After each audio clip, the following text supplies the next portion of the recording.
여러분 안녕하십니까. 5월 26일 수요일 새벽 1시가 가까워오고 있습니다. 이진우식입니다. 한미 정상회담은 문 대통령에게 어쩌면 기사회생의 이벤트가 될지도 모르겠습니다. 기사회생입니다. 어제 말씀드렸다시피 민주당은 지금 한국 외교의 일대 쾌거라며 광복 후에 최대 쾌거라며 이번 회담을 과대 포장하기 여념이 없습니다. 이러니까 일부에서는 광복한 지 4년밖에 안 되었느냐 이런 우스개도 나옵니다.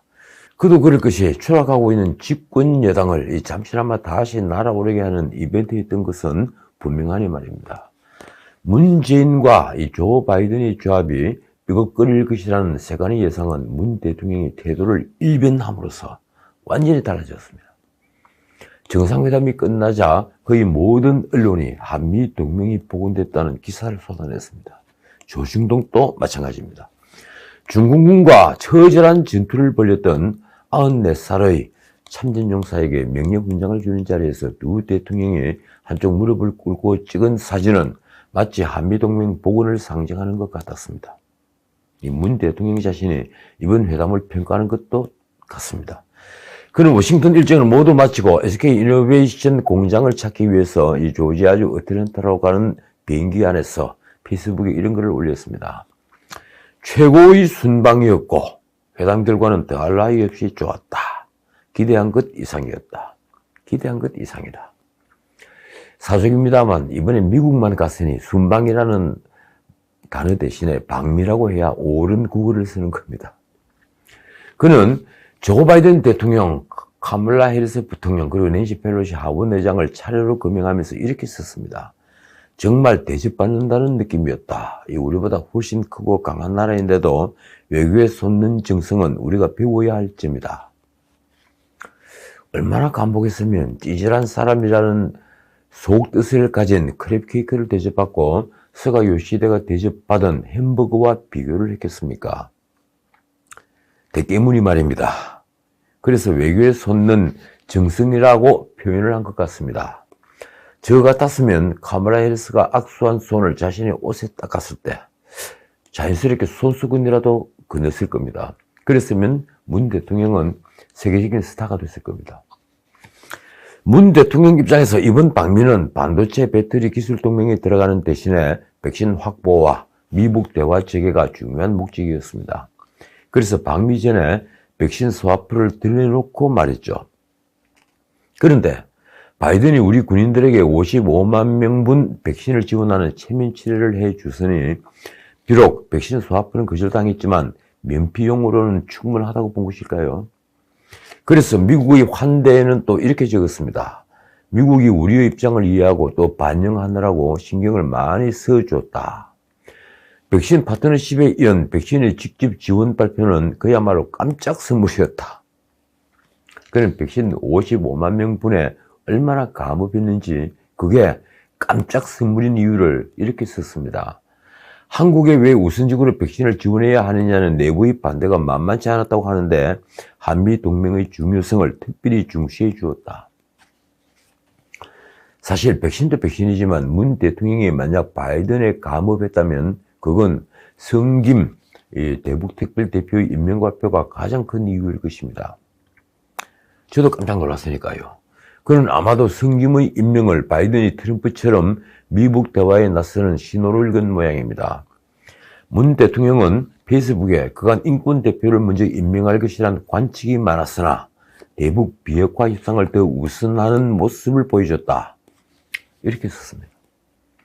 성김 대사는 통역 없이 대화할 수 있는 분이어서 북한의 대화의 준비가 되어 있다는 메시지를 보냈습니다.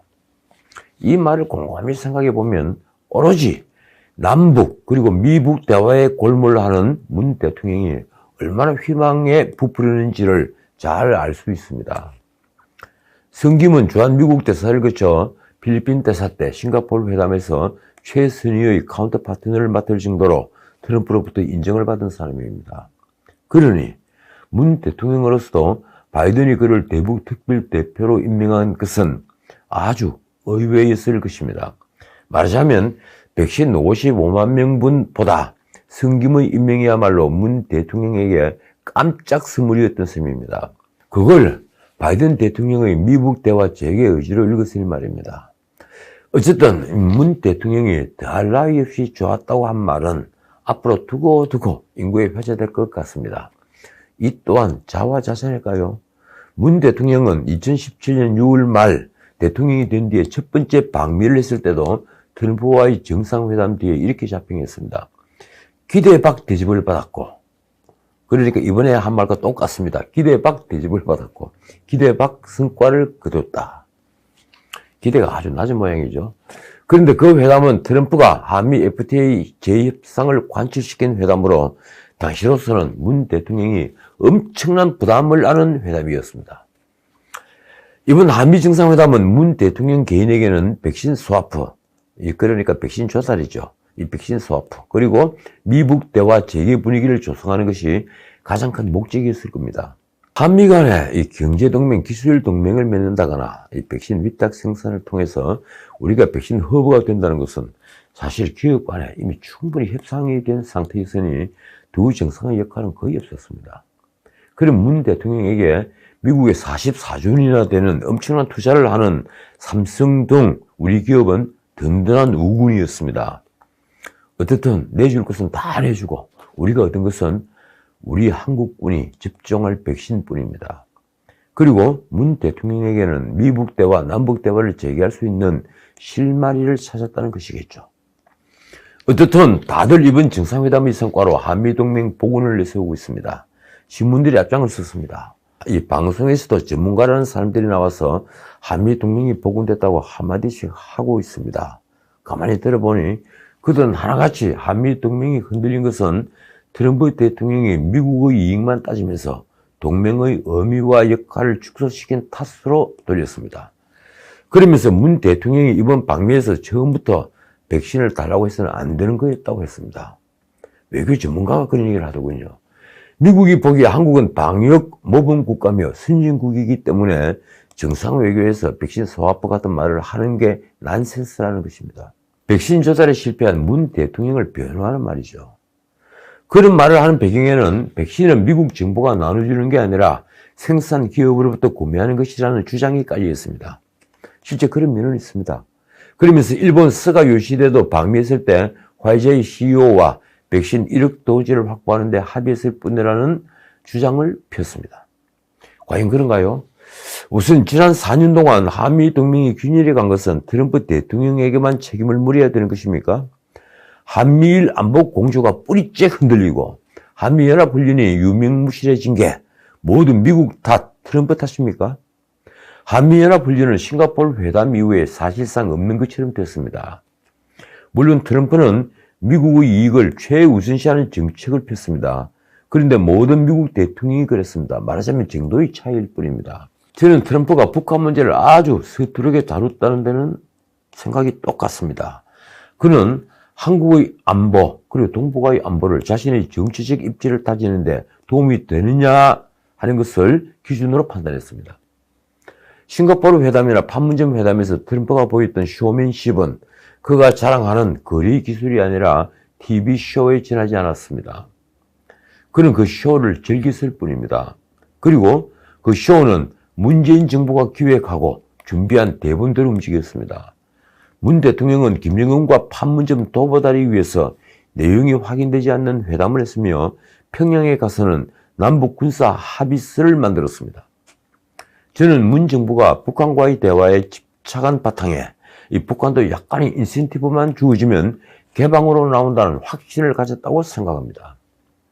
이 오판은 사실 김대중 노무현 정부 때부터 유래를 한 것입니다. 그래서 문 대통령은 취임 직후에 한반도 운전자로를 내세웠습니다. 이 자신이 운전하고 뒤에 승객으로 트럼프와 김정은을 태운다는 것이죠. 자신이 미국 회담의 중재자, 촉진자가 될 수 있다고 스스로 믿었습니다. 북한이 비핵화에 나서고 개방의 길을 걸을 것이라는 확신을 가진 것처럼 보였습니다.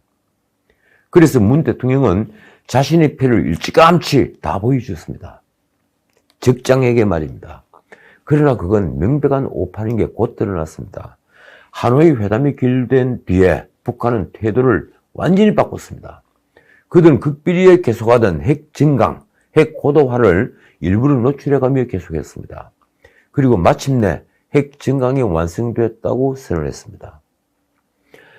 자, 어쨌든 보수 언론도 이번 정상회담으로 트럼프 대통령 시절 축소되었던 동맹의 의미와 역할을 정상 궤도로 다시 올려놓았다는 기사를 연일 쓰고 있습니다. 사실도 그렇게 나오고 있습니다. 사실 트럼프 4년 동안 우리뿐 아니라 미국의 동맹국들은 모두 예를 먹었습니다.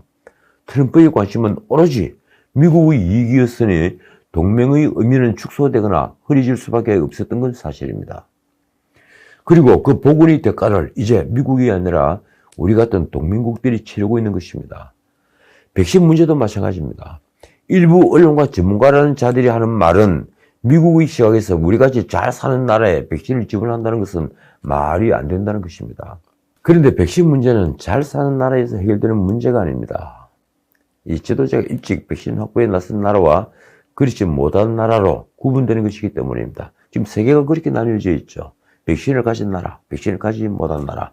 그렇게 나뉘게 된 기준은 딱 하나입니다. 바로 지도자의 해안입니다. 내일을 내다보는 해안 말입니다. 그 해안을 가지고 백신을 일찍 확보한 나라는, 이스라엘 같은 나라는 지금 어떤 선진국보다 먼저 마스크를 벗었습니다. 지금 세계에서 가장 안전성과 효능이 검증된 백신은 화이자와 모더나입니다. 그리고 두 백신을 지금 사실상 통제할 수 있는 나라는 미국뿐입니다. 심하게 말하면 미국은 백신을 무기화할 수 있는 나라인 것입니다.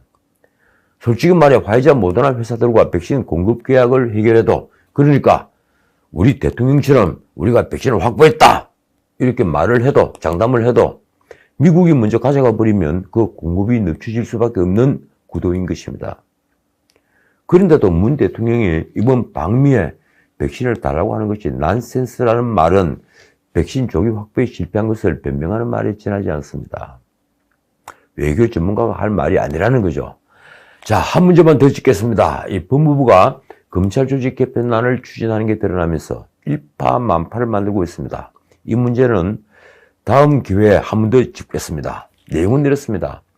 각 지방검찰청 산하 25개 지청이 기업 및 공직 비리 등 6대 중요 범죄, 그러니까 부패, 경제, 공직자, 선거, 방위산업, 대응 참사 이런 사건들을 수사할 경우에 사전에 법무부 장관 승인을 받아야 한다. 이 조직 개편안에는 서울중앙지검 형사부 13곳 전체의 6대 범죄 수사권을 뺏으면서 다른 17개 일선 지검은 검찰총장 승인을 받아야만 형사부가 이를 수사할 수 있도록 한 내용이 포함되어 있습니다. 당연히 반발이 터져나왔습니다. 문 정부가 특수부 공안부에 이어 형사부까지 완전 무력화해서 임겸할 있을지도 모를 정권 수사를 틀어막으려 하는 것이 아니냐 하는 비판입니다. 특히 전국 25개 지청의 6대 범죄 수사에 총장 요청 및 법무장관 승인이 필요하도록 충격적인 조치를 했는데 그 조치에 비난이 집중됐습니다. 법무부 장관이 사실상 검찰총장 역할을 하는 것이나 다름없다는 비판입니다. 누가 보더라도 검찰청법을 정면으로 위반한 것인데 이런 조직 개편안을 왜 지금 들고 나오는 것일까요? 검찰청법은 검찰총장이 검찰 사무를 총괄한다고 규정되어 있습니다. 결국 박 범계장관이 뜻대로 이 검찰 조직이 개편되면 김학의 불법 출금을 수사한 안양지청은 다시 나올 수 없게 됩니다. 자, 일단 법무부는 21일 이런 조직 개편안을 대검을 통해서 전국 검찰청에 보냈습니다. 의견을 달라고 요청한 겁니다. 조직 개편안에는 검찰 조직의 90%가 넘는 형사부는 경찰이 송치한 사건이나 경찰 비리만 수사할 수 있다는 내용도 담겨 있습니다. 기가 막힙니다. 법무부는 김오수 후보자가 국회 인사청문회를 통과해서 취임하기 전까지 이런 조직 개편 작업을 마무리할 것으로 알려졌습니다. 새 검찰총장이 조직 개편 파동에 휘말리는 사태를 맡겠다는 뜻입니다. 이게 도대체 누구의 뜻일까요? 중수층을 밀어붙이지 않아도, 그러니까 여론의 집단 포격을 받은 중수층을 이제 다시 꺼내지 않아도 검찰을 무력화시킬 수 있는 이런 잔꾀를 맨 처음 낸 자는 누구입니까? 어떻든 문 정부의 법무부 장관사는 정말 대단합니다. 이 조국 추미애 박범계 할 것 없이 말입니다. 권력을 결사소화하는데 이 임기 마지막 해까지 혼신의 힘을 다한다고 할까요? 당장 법조계에선 박범계식 검수완박, 그러니까 검찰 수사권 완전 박탈, 이 검수완박이라는 비아냥이 나오고 있습니다. 자, 오늘은 여기까지입니다. 권력은 유한합니다. 그리고 모든 권력은 그 권력을 가진 자에게 독이 됩니다. 자기 몸에 있는 독입니다. 그게 바로 권력입니다. 스스로 그 독에 중독되지 않는 자는 권력을 잃고도 편안합니다. 그렇지만 그 반대도 많습니다. 지금까지 전식이었습니다.